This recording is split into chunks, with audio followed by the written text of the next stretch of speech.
மக்கள் அனைவருக்கும் வணக்கம். எல்லா பேருமே கஷ்டப்பட்டு உழைக்கிறோம். உழைச்சி ஓரளவுக்கு குடும்பத்தை நல்ல நிலைமையில வைக்கணும்னு நினைக்கிறோம். அதனால் ஒரு ஃபைனான்சியல் ஸ்டெபிலிட்டி தேவைன்னு நினைக்கிறோம். அப்படி நினைக்கக்கூடிய நாம் வீட்டில் இருக்கிற காரு, பைக்கு இதெல்லாமே ஓரளவுக்கு இன்சூரன்ஸோடு இருக்கணும். ஏன்னா நாளைக்கே அதுக்கு ஏதோ ஆயிடுச்சு வச்சுக்கோங்க, அந்த செலவு நம்ம கையை கடிக்கக்கூடாது நம்ம நினைக்கிறோம். அதுக்கு சில பேர் காருக்கெல்லாம் பம்பர் டு பம்பர் வரைக்கும் இன்சூரன்ஸ் எடுத்து வைக்கிறதெல்லாம் உண்டு. அப்படி காரோட பாடிக்கு இன்சூரன்ஸ் எடுக்கும்போது நம்ம தனிப்பட்ட குடும்பத்தில் கூடிய நபர்கள், அது வயதான நபர்கள் ஆரம்பித்து சின்ன குழந்தை வரைக்கும், இவங்களுக்கான இன்சூரன்ஸில் ஏதோ நம்ம ஊரை பொறுத்த வரைக்கும் பெரிய அளவில் அக்கறைப்படுறது இல்லை. இந்தியா பொறுத்த வரைக்கும் நேஷனல் ஹெல்த் சர்வே பொறுத்த வரைக்கும் சொல்லக்கூடிய மிக முக்கியமான உண்மை ஒன்று இருக்குது. அது கவர்மெண்ட்டே எடுக்கக்கூடிய சர்வே. அந்த சர்வே என்ன சொல்லுது அப்படின்னா, ஒவ்வொரு தனிநபரும் பொதுவாக நகர்ப்புறங்களை பொறுத்த வரைக்கும் சுமார் 33,000க்கு மேலேயும், கிராமப்புறங்களில் சுமார் 28,000க்கு மேலேயும் ஒவ்வொரு வருடமும் அவங்களுக்கு ஹாஸ்பிட்டலைஸ், அதாவது ஆஸ்பத்திரியில் போய் செலவுன்னு ஆகுது.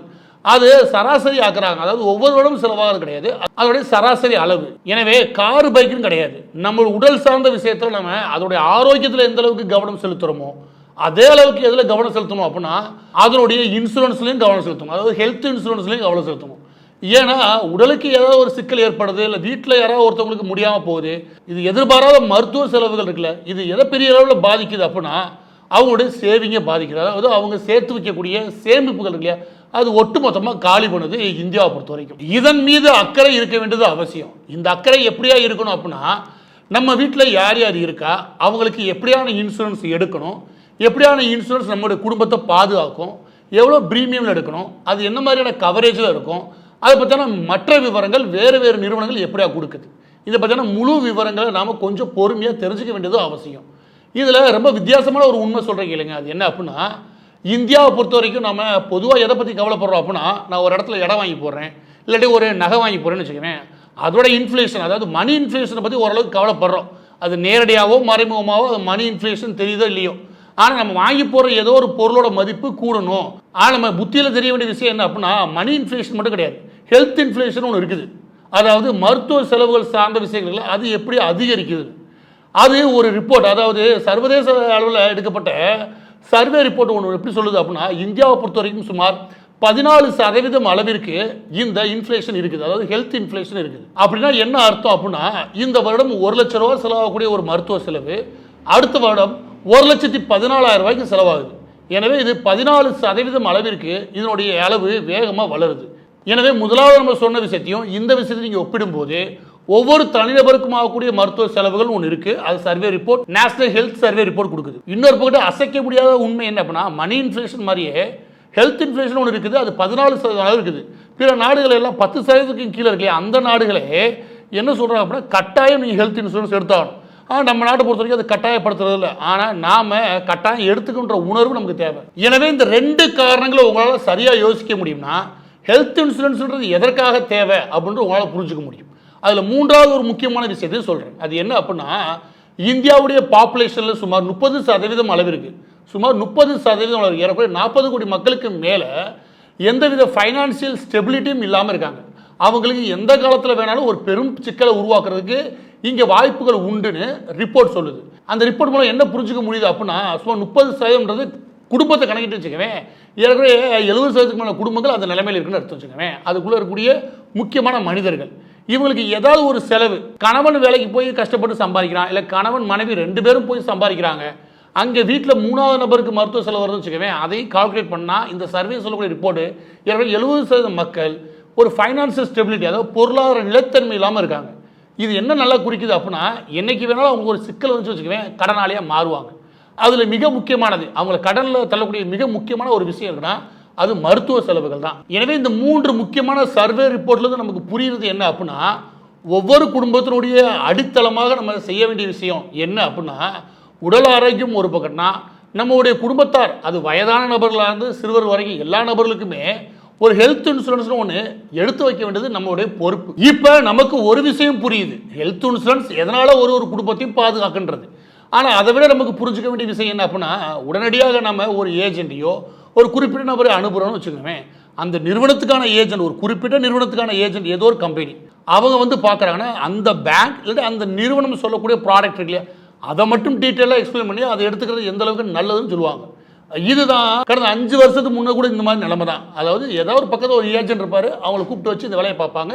சில எல்லாரும் பார்க்குறதே கிடையாது, சிலர் அதை பார்த்துக்கிட்டாங்க. ஆனால் இன்றைக்கி நமக்கு இருக்கக்கூடிய மிக முக்கியமான வாய்ப்பு என்ன அப்படின்னா, அப்படியே இல்லாமல் நம்மளால் ஒரு நிறுவனம் இல்லை, இன்னும் 4 நிறுவனம் இல்லை, இன்னொரு 10 நிறுவனம், இது மாதிரி இன்சூரன்ஸ் கொடுக்கக்கூடிய 10 நிறுவனங்கள், ஹெல்த் இன்சூரன்ஸ் கொடுக்கக்கூடிய 10 நிறுவனங்களுடைய விஷயங்களை ஒப்பிட்டு எது நமக்கு சரியாக இருக்கும் அப்படின்னு நம்மளால் ஒப்பிட முடியுமா, அந்த இடத்துல நாம் கொஞ்சம் செலவிட்டு ஒப்பிட்டு எது நமக்கு சரியாக இருக்கோ அதை எடுத்துக்கிறது சாதுரியமான விஷயம். இப்படியான ஹெல்த் இன்சூரன்ஸ் சம்மந்தப்பட்ட வெவ்வேறு நிறுவனங்கள் என்ன கொடுக்குன்ற விஷயத்தை தெரிஞ்சுக்கிறதுக்கு இந்த வீடியோட டிஸ்கிரிப்ஷனில் லிங்க் கொடுத்துருக்கேன். அந்த லிங்க்கில் போய் நீங்கள் முழுமையாக அவங்களுடைய தகவலை கொடுக்கலாம். எடுத்துக்காட்டு உங்கள் தந்தையோ இல்லாட்டி மனைவியோ இல்லாட்டி அம்மாவோ இவங்களுடைய பேரை கொடுத்து அவங்களோட வயதை கொடுத்து அவங்களுக்கு இருக்கக்கூடிய சிக்கல்களை கொடுத்து பிற தகவல்களை நீங்கள் கொடுத்தீங்கன்னா என்ன மாதிரியான இன்சூரன்ஸ் என்ன மாதிரியான நிறுவனங்கள் கொடுக்குறாங்க, அதோடைய ப்ரீமியம் அமௌண்ட் எவ்வளவு, அதனுடைய கவரேஜ் எவ்வளவு, மற்ற விவரங்கள் எல்லாமே உங்களுக்கு ஆன்லைனில் கிடைச்சிடும்.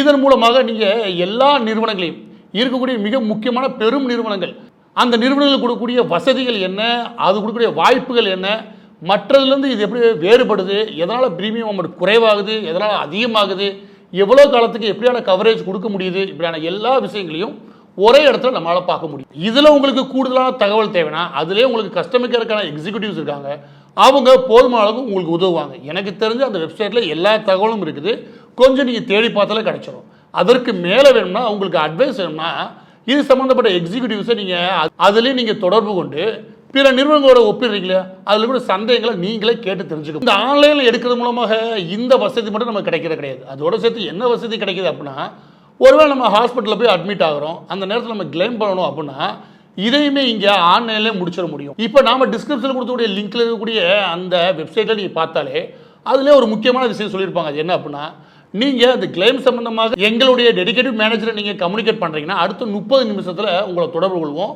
அதுக்கான கிளைம் பண்ணவன எல்லா ப்ராசஸையும் நடத்தி முடிப்போம் அப்படின்னு இருப்பாங்க. எனவே இதில் இன்னும் அதிவேகமாக நடக்கிறதுக்கான வாய்ப்புகள் உண்டு. எனவே டெடிகேட்டிவ் மேனேஜர்ஸை பற்றின விஷயங்கள் என்ன, அது எப்படியான வாய்ப்புகளை கொடுக்குறாங்க அப்படின்ற விஷயத்தை நீங்கள் அதில் தெரிஞ்சுக்கணும். எனவே நீங்கள் ஆன்லைன் மூலமாக போகும்போது தற்போது 25% வரைக்கும் டிஸ்கவுண்ட் கிடைக்கிது. இப்போ மீண்டும் விஷயத்துக்குள்ளே வரலாம். அது என்ன அப்படின்னா, இப்படியா நம்ம தேர்வு செய்யும்போது நம்ம இருக்கக்கூடிய கவனம் என்ன அப்படின்னா, முதலாவது கவனம் எதில் இருக்கணும் அப்படின்னா, எப்படியான நிறுவனங்களை தேர்வு செய்கிறது.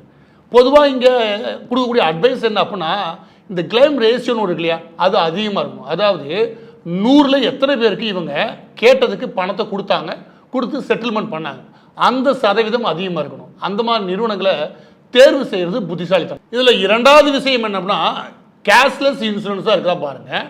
அது எப்படி அப்படின்னா, நேரடியாக நிறுவனங்களே நம்ம எந்த ஹாஸ்பிட்டலில் அட்மிட் ஆகிறோமோ அவங்கள்ட்ட பைசல் பண்ணி முடிக்கிறது. இதன் மூலமாக நம்ம கட்டிக்கிட்டு அதுக்கப்புறம் கிளைமில் போய் தொந்தரவுகளை அனுபவிக்காமல் நேரடியாக அவங்களும் அந்த ஹாஸ்பிட்டலுமாக கம்யூனிகேட் ஆகிடுவாங்க. இதில் எத்தனை வகையான மருத்துவமனைகள் உள்ளே வராங்க, இந்த மருத்துவமனைகள் நாம் எடுக்கக்கூடிய நிறுவனத்துக்கு கீழே வராங்களா, அந்த நிறுவனங்கள்ட்ட சப்போர்ட் பண்ணுறாங்களா, இந்த விஷயங்கள் எல்லாமே நீங்கள் இதில் தேடினாலே கிடச்சிடும். இதில் மூன்றாவது சில வகை உண்டு, அதை நீங்கள் பார்த்தாலே தெரிஞ்சிடும்.